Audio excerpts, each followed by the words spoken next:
Hello everybody! By society, I have been termed as a walking controversy. You've read the title, you know what this video is going to be about, and this video is not for the faint-hearted.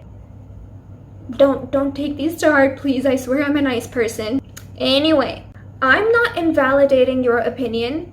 However, you have no right to invalidate mine too, unless it's for logical reasons. Yeah, let's jump into this because I can't wait to talk about these books. And we are starting with a banger. The Song of Achilles by Madeline Miller. I really wanted to like this, okay? I promise you, I really wanted to like this. I was super hyped for this, okay? Listen, I love Greek mythology. However, with this book, I was promised emotional damage. I got none. This book made me feel absolutely nothing. Where were the tears, huh? There just wasn't enough for me to get attached to the characters. Achilles and Patroclus, both of them, they seemed just so distant, and the romance made absolutely zero sense. Like, it just felt so forced and lacking. In my opinion, it just wasn't written well. The writing style is beautiful at some points. However, it's not super amazing. It's not extraordinary. I don't know why people are so hyped about it. Have they not read better books with better writing styles? In my opinion, Circe by Madeline Miller is done way better, and you literally feel the growth in the author's writing style and storytelling ability. Circe is just up there, and I feel like if I read this book maybe 2 or 3 years back, I would have liked it. I guess liked it, because right now I don't even like it, right? So it was just a disappointment because I really wanted to like it, man. Like, come on, I wanted this to wreck me. It's pretty though. However, I don't know. You can smack people. It has pointy edges, man. If I smack someone with this, it's gonna hurt. I just had extremely high expectations for this, which are actually the bare minimum for me nowadays, and they just were not met. I wanted to love you. I'm sorry. Number 2, we have this gorgeousness. It's all annotated and pretty. Book ASMR. Doesn't this sound absolutely stunning? Okay, I want to make something clear. The storytelling in this is done really well, right? However, the reason why it got the hype that it has is because it's termed as traumatic for the reader, which I feel like is heavily exaggerated. Come on, it's not that traumatic. Sure, you should definitely read the trigger warnings, and it is disturbing at some points. However, I did not shed a tear, okay? And I promise you, I'm not heartless. I'm an INFJ and an empath and HSP, okay? I swear I'm not heartless. Honey Anagahara didn't cry too while writing this, so like, people were straight up like, oh my gosh, you're going to be traumatized. And I think you will not be traumatized. You will be disturbed, but not to the extent of trauma.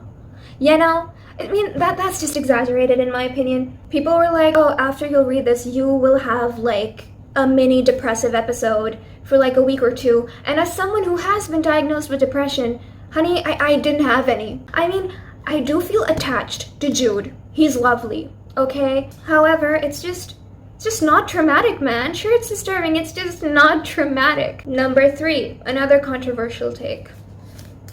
Where the Crawdads Sing by Delia Owens?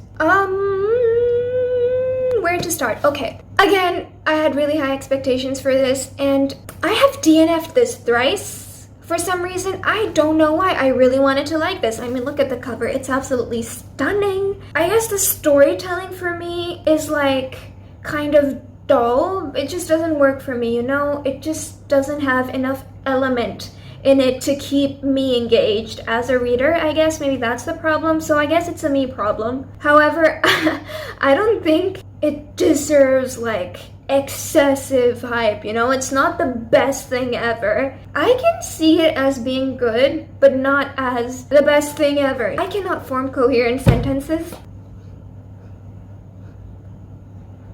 It smells really good though. Wow.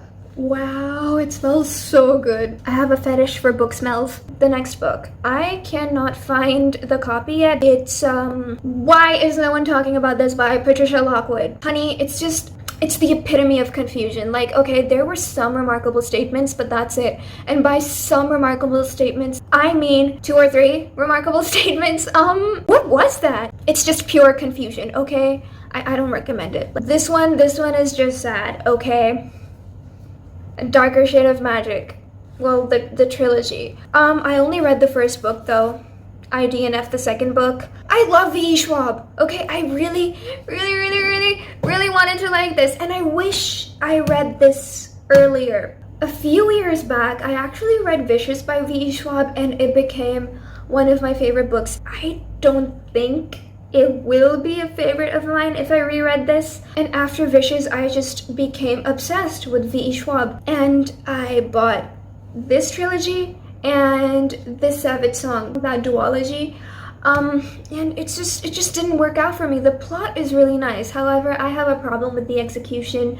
The writing style, in my opinion, is too emo-y. The writing style is bland. I don't know, in Vicious, when I was a kid, I remember really liking V.E. Schwab's writing style. I just don't know, maybe my taste in books has evolved. I don't know, I felt too grown up for this. This is the first time I've felt that way. I never feel grown up while reading a book. I don't know if I'm explaining it right. Everybody at that time really loved this when I bought it. Okay, everybody really loved this, and I really wanted to love it too, and I think if I've read it during that time frame, I would have loved it. I'm sorry.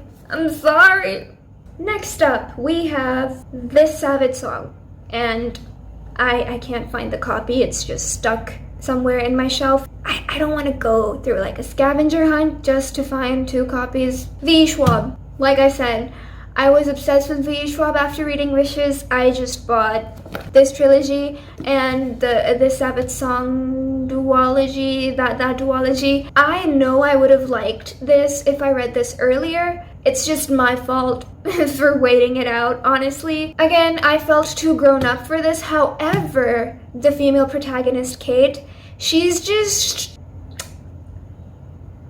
It's like the I'm not like other girls trope is just shoved in your face. And you're like, okay, girl, damn, I get it. I mean, I'm a sucker for magical artifacts and violins, and it had both of those elements combined. I was like, honey, I'm going to love this. And also academic rivalry. I mean, I love that, but yeah, it was just disappointing. It was just too predictable, too generic, and like I said, the writing style is too emo-y. I did like August a little bit, however, he just felt kind of empty. He felt incomplete as a character. I really wanted to like this. I can't tell you enough. I just really wanted to like this, and I kind of hate myself for not liking it, but it's not a choice, so. Next one, this is kind of hefty, and it's gonna hurt a lot of people, but The Mortal Instruments. The whole series. I bought all 6 books. I mean, the spines, they're absolutely gorgeous. Like, how can you not get them? They're stunning. The writing style, not so much. I could not get past the second book, okay? This is just Wattpad. This is literally just Wattpad. I really wanted to get into the Cassie Clare universe. Man, this was such a disappointment. Like, I literally have read Wattpad books that are better than this. Don't come at me, okay? I understand why people are emotionally attached to this series, and I feel like if I read this while I was like maybe 8 or 9, I would have been kind of emotionally attached to, while recognizing that this is kind of trash. As a literary piece, as a piece of writing, this is absolutely trash. However, again, like I said, I get why people are emotionally attached to this, because during the time when it came out, it was just, I guess, one of its kind. But it isn't anymore. It feels like a cluster of all those fantasy tropes that I've read in a very mismatched, disorganized, and a not so nice way. However, I am willing to go through all of the 6 books if it gets better as the series prolongs. So let me know. If it's worth it, I'm gonna do it. I'm gonna go through that. Next, we have another one that I really wanted to love. It was just disappointing. Anyways, we have Red, White, and Royal Blue. I can explain. Okay, the plotline is really nice. Come on, it deals with the prince and the son of the president of the United States. You can do so much with that plotline. However, you choose to do this? Come on, honey. Why the smut? I think the smut in this was genuinely unnecessary and irrelevant in my opinion. I was just expecting so much and it ended up being a Wattpad novel. I mean, come on, man. I really wanted this to be good. I don't like it. I'm sorry. Next, we have Shatter Me. Do I really need to explain? I bought the first 4 books, by the way, as an impulse because so many people liked it on BookTube. And I was like, you know what? I'm gonna like it too. Hell yeah. No, honey, this is just horrible. Juliet, I'm sorry. You're just so annoying. And the Insta love. Come on, it's just insta-love done bad. It's just horrifyingly written. It's just disturbing in a not-so-literal way. In a literal yet not-so-literal way, it's disturbing. Again, I have read Wattpad books that are better than this. Why do people like this? Adam is just done bad. Juliet is just done bad. I liked Warner. Was that the villain guy's name? I don't remember. But I do remember kind of liking him when I read this 2 years ago. I don't know, but I remember liking him, and it's, in my opinion, Divergent. Well, Divergent is kind of problematic too. Divergent is problematic. However, it's way, way, way better than Shatter Me. In my opinion. I'm sorry I said it. Next, we have Spin the Dawn. Oh boy, I really wanted to love this. And it starts off really well, like the writing style, it starts off with a banger. And I really, really loved the initial setting of this. However, in my opinion, the writing style is really inconsistent. It just starts off well and then it's just bland, it's just dull. And the romance, I don't get the romance. Again, it's too Wattpad-y. I don't know, I guess maybe I have too high expectations. I guess I'm too much of a perfectionist, I don't know. But yeah, I guess I just wanted it to be maturely written. I'm sorry! Please do not hate me. I love all of you. I swear I'm a nice person. I'm just opinionated. Please don't hate me, okay? Stay hydrated. Water is important. Get that H2O. Yay, bye-bye.